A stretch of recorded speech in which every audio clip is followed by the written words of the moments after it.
I can't tell you how many times I've been asked the last several months, Jim, how is the presidential election going to affect the stock market? Or how might the outcome of the election, maybe more appropriately?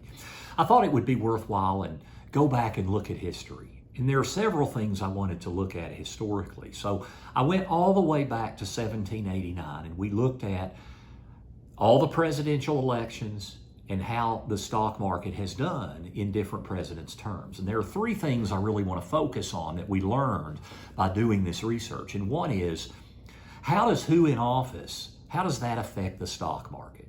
Okay. Number two is, are there things we can learn from how investors are behaving in various presidential terms? And are there things we learn we shouldn't be doing? And then number three, what about other economic conditions? We're in a pandemic right now. And in other presidents' terms, there have been other economic realities. So we did go back to 1789. And remember, it's not just what party holds the White House, but who holds the Senate and the House of Representatives. So do we have a unified government or do we have a divided government? So we looked at three potential scenarios. One is, was there a Democratic sweep of all three of those branches? The second is, was there a Republican sweep? And the third would be a divided government. So whoever was in the White House, we had at least one body of Congress that was in the other party, either the Senate or the House, much like we've had the last, couple of years, and we had throughout actually several of the last president's terms. So what we ultimately found is that over time in the 4-year presidential terms, markets are remarkably up similar amounts, usually about 8.5% to 9% per year over the 4-year term, compounded annually. Maybe in the low 8s, but in that range. In other words, there was not a big variance one way or the other. Now the reality is, I could go back and pick shorter periods of time, and we can always see anomalies where something happened completely differently. Okay, but over all of those years, that was what the data said. Now, that doesn't mean that's what's going to happen in the future, but that's what the data said, is that over time, markets are resilient and markets make money, the stock market. Now, then the second thing is, what about investor behavior? So it's kind of interesting. One thing we did find is when we looked at 4-year presidential terms, we did find some trends within the 4 years.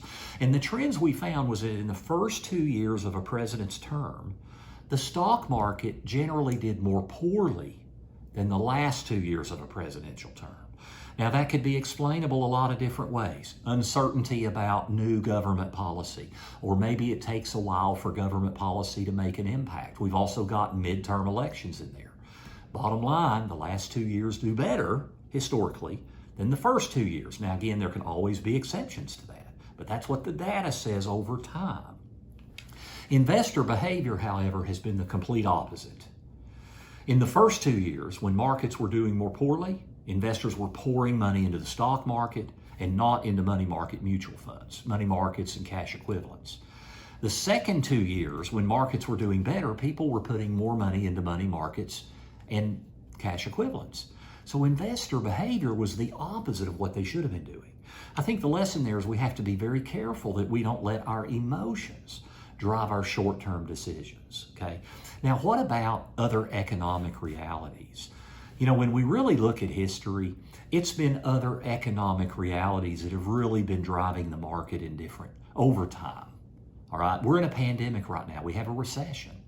Now, the flip side is we have massive stimulus from the federal government, both in terms of congressional spending and actions of the Federal Reserve. And that is really helping buoy the stock market particularly.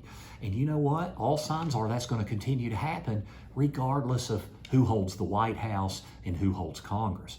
We're probably going to see a good bit more government spending. We're probably going to see the Federal Reserve be very aggressive in helping the economy. The reality is, in the short term, we just have no idea what may happen. But when we invest at risk, we're supposed to be a longer term investor, 4, 5, 6 years down the road. So volatility over the next 3 or 6 months, we're not as worried about because we don't need our risk investments for maybe 5 or 6 years. So we've got to have more secure, stable investments that we can draw from in the short term.